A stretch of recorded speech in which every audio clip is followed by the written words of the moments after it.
नमस्ते प्रणाम हर हर महादेव। मेरे खास सिंह आप लोग के बीच बहुत प्यारा शिव भजन लेके आई हूँ। सुनेंगे तो अच्छा लगेगा। लाइक शेयर कमेंट जरूर करिएगा। सब्सक्राइब नहीं किए तो लोग हाथ जोड़ के रिक्वेस्ट है, सब्सक्राइब कीजिए, हौसला बढ़ाइए, सपोर्ट कीजिए। अंत में कमेंट करके जरूर बताइएगा कैसा लगा गीत। बहुत प्यारा भजन है, सुनिएगा।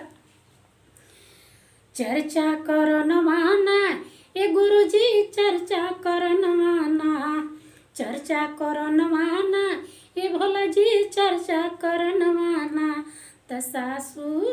तसासु मारेली बेलनवा, शिव गुरु चर्चा करो न माना।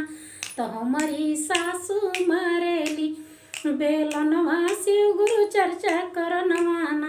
तो हमारी सासू मारेली बेलनवा, शिव गुरु चर्चा करो न माना।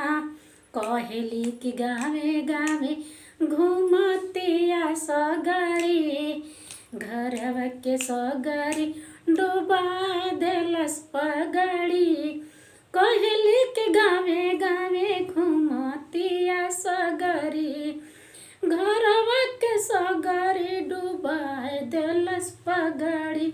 चर्चा करो न माना ये गुरुजी, चर्चा करो न माना, चर्चा करो न माना ये गुरुजी, चर्चा करो न माना।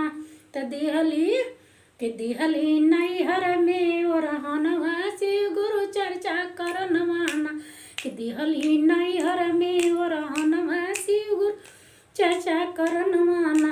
तो हमारी सासू मारेली बेलनवा, शिव गुरु चर्चा करो न माना। तो हमारी सासू मारेली बेलनवा, चर्चा करो न माना।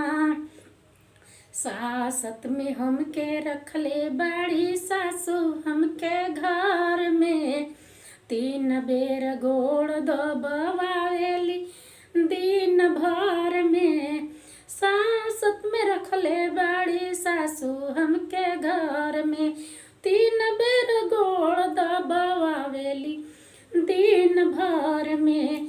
चर्चा करो न माना ए गुरुजी, चर्चा करो न माना, चर्चा करो न माना ए भोला जी, चर्चा करो न माना।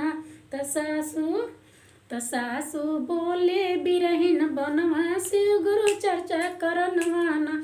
तसासु बोले बिरहिन बनवा, शिव गुरु चर्चा करो न माना।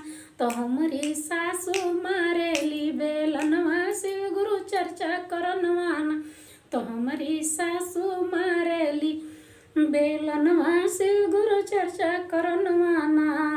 सासू जी के केहू नहीं बोले घर में डरे, कैसे के जैते गुरु जी चर्चा हम करे।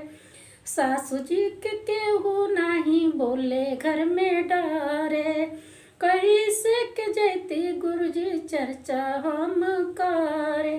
चर्चा करो न माना ए गुरुजी, चर्चा करो न माना, चर्चा करो न माना ए भोला जी, चर्चा करो न माना।